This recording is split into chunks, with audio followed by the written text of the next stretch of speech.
Dear students, welcome to this networks class. Today's topic is controlled access method. This is the topic which will come under Unit 2. So just a glance, I'm telling here what are all the things we have been covering in the second unit.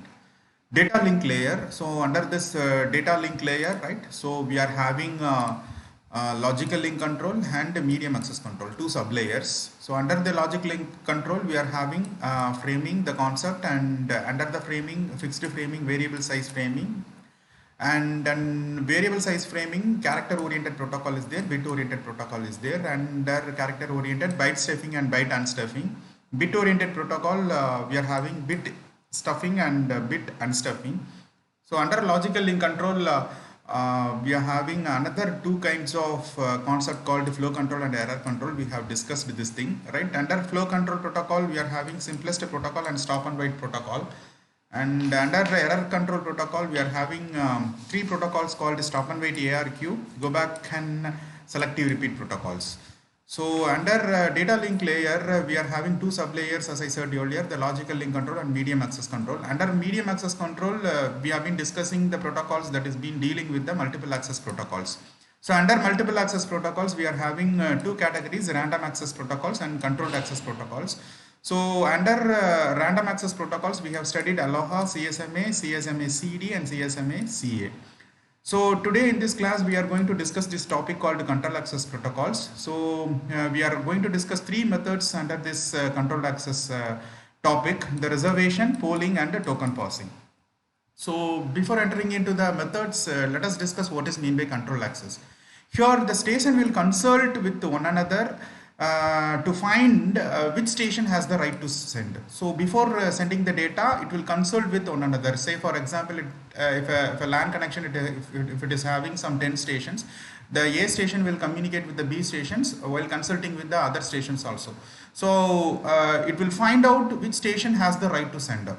And the station couldn't send unless it has been authorized by the other stations. So every station has to be authorized the particular station, the specific stations, to authorize to send the particular data. So there are three methods. So here it has been in the form of controlled access. So if I want to access the medium, it is in the form of controlled. So it has to, carry the right so that it can send the data, or it has to be authorized by some other stations so that it can send the data. So there are three methods here when it is being dealing with the control access method: the reservation, polling and token passing. So the first one is the reservation. A station needs to make a reservation before sending the data. So if I want to send a data, if I am a station, I want to send a data, I'm having my frame to send across the shared medium, then I have to make a reservation. So here the time is divided into intervals. In each interval, a reservation frame precedes the data frames sent in that interval. So reservation frame precedes the data frames. So if this is the data frame, it has the reservation frame precedes. So if there are n station in the system, then there are exactly n reservation mini slots in that reservation frame. So if a LAN consists of n station, then there are n reservation mini slots in that reservation frame. Each mini slots, right? Each mini slots belongs to a station. When the station needs to send a frame, makes a reservation in its own mini slots.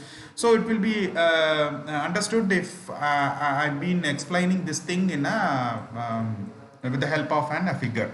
So in the next slide, I will explain you with the help of a figure. So you keep it in your mind, right? So the time is divided into intervals, right? The reservation frame precedes the data frame, right? So if there are n stations, then there will be n reservation mini slots. So each and every mini slots belongs to a particular station. When a station needs to send a frame, it makes a reservation in its own mini slots. The stations that have made reservations can send their data frame after the reservation frame alone. So this is the concept behind the reservation method. So let us explain this reservation method with an example. Consider 5 stations and 5 mini slots reservation frame. So which has been explained here. So this is the reservation frame, and this is the reservation frame in some other slot. So in the first interval, so this is the first interval and this is the second interval. In the first interval of time, The station 1, 3 and 4 have made the reservations. So station 1 is made the reservation, station 3 is made the reservation, station 4 is made the reservation. So, and hence the station 1 is being transmitting initially, and then station 3 and then station 4. At the second interval, only one station has made its reservation. The station 1 has made its reservation, and hence the data has been transmitted from the station 1. So this is called a reservation. So only thing is, if I want to send a data, so I have to reserve priorly. So it has its own time interval. For a particular time interval, I can reserve under my mini slots. So this is the concept behind the reservation. So the second one is polling. Polling works with the topologies. So here there are two concepts there. I mean, the station has been divided into two things: the primary station and the secondary stations. One device is designated as a primary stations. The data exchanges must be made through the primary device alone. Right, even when we are having an ultimate destinations is a secondary device. So even we are having a secondary device as a destination, ultimate destinations. So every data transmission has to be done through the primary device. So this is the basic concept behind here. So polling works with the topologies. So here the devices has been categorized into primary stations and the secondary stations. The primary device controls the link. The secondary device follows its instructions. So it is a controlling station. Secondary devices follows its instructions. It is up to the primary device to determine which device is allowed to use the channel at a given time. So for a particular time, the primary device will determine which device has to communicate. The primary device is therefore it is called as initiator of a particular session. So this is called actually polling. So you keep it in your mind. In polling, there are two kinds of stations: primary stations and secondary stations. Primary station is an initiator of a session, and secondary station will obey what the primary station will tell. So it will initiate. Primary station will initiate. So what is mean by poll and select here in the polling concept? If the primary wants to receive a data, it asks the secondary if they have anything to send. This is called actually polling functions. So in a first case, the primary wants to receive a data. So it is intent to receive a particular data. So it will ask all the secondaries if they have anything to send. So this is called actually polling functions. So here when we are coming to this figure, right, so it is a primary stations and there are secondary stations A, B is there. So it will send a poll control packet to all the secondary devices. So if it is reaching this B station, it sends a negative acknowledgement, right? So which means that there is no data at the station A to send. So this is the meaning of sending the negative acknowledgement. So, as I said earlier, it sends a poll control packet to the B station also. So here, if the station B is having some data to send, it will send the data to the primary stations, and the acknowledgement, the respective acknowledgement will send to the B station. So this is called actually polling function. So let us go into what is mean by selective function. If the primary wants to send data, so in the first case, the primary want to receive the data, right? It will send a poll to all the secondary station, and if any station want to send a data, it will send after accepting the poll, it will send the data and corresponding acknowledgement will be sent. Otherwise, if any secondary devices there is no data to send from the secondary devices, it will send a negative acknowledgement. So this is the case in the first scenario. In the second scenario, if a primary wants to send a data, it tells the secondary to get ready to receive. So here in this case, the primary wants to send a data. So it tells the secondary to get ready to receive the data what I am going to send. So this is called actually selective functions. Coming to this figure, there is a primary station and there is a secondary stations A and B is there. So it will send a select function, it will send a select packet to all the secondary devices. So with the help of the address, it will send a select, control packet.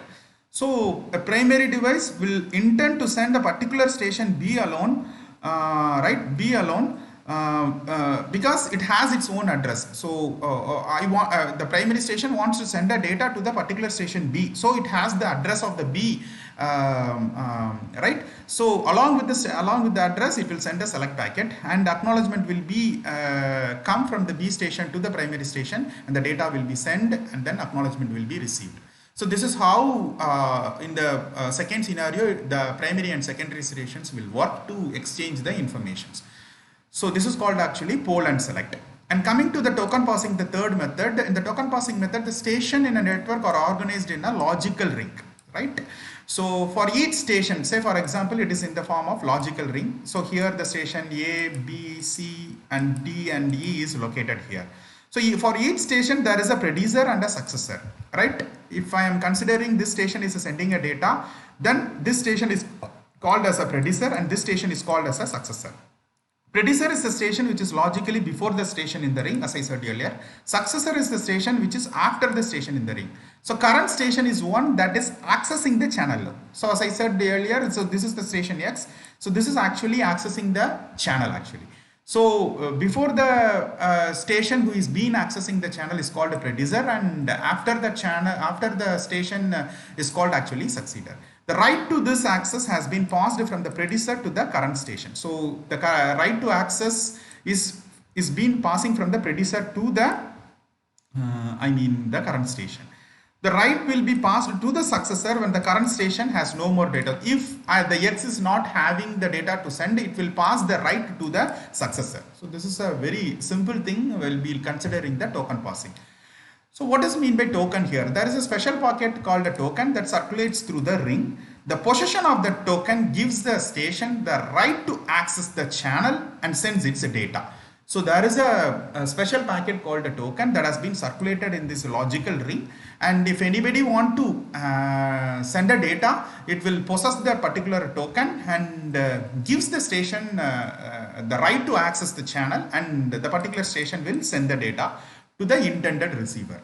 When a station has come data to send, has some data to send, it wait until it receives the token from the predecessor, right? We all know, right, what is mean by predecessor and successor. So it will wait until it receives the token. So once the station is receiving the token, it starts to send the data. So if it then holds the token and sends its data, what I said earlier. So the first scenario, if a station has data to send, it will receive, it will wait until it receives. The token is being circulated in the ring, and a particular station, say for called X, is being waited until it receives the token. So it then holds the token and sends the data. When the station has no more data to send, say for example, if X is not having any data to send, it releases the token, passing it to the next logical station. So after X, say consider there is a Y is a station, so it will pass the token to the Y, since X is not having any data to send. The station cannot send data until it receives the token again in the next round. So it couldn't, say for example, after passing the token to Y, X is have some data to send. So it couldn't send the data until the token has to be reached the X. So this is the meaning of the last line. The station cannot send the data until it receives the token again in the next round. So the next round is very important here. So token management is a very simple thing. Station must be limited in the time they can have possession of the token. So it has to be there has to be a time management in passing the token. The token must be monitored to ensure it has been lost or destroyed. So again, it has to be monitored. The time has to be limited. For example, if a station that is holding the token fails, the token will disappear from the network. So this is the case we have to monitor the token. Assign the priorities to the stations and to types of the data being transmitted. So priorities we have to do here, and make the low priority stations release the token to the high priority stations. So in case of priority concept is being entered here in the token ring, then we have to make the low priority stations release the token to the higher priority stations. So this is the thing we have to do in the token management. So time limitation and the token to be monitored and prioritization. So these are the three things we have to do in the token management. And this is the last slide in this topic, logical ring. This will come under this token ring. In a token passing network, a station do not have a physically connected in a ring. The ring can be a logical one. 4 different physical topologies that can be created with this logical ring. One is a physical ring, dual ring, bus ring, and star ring. And in the physical ring, each and every station is connected with a single ring.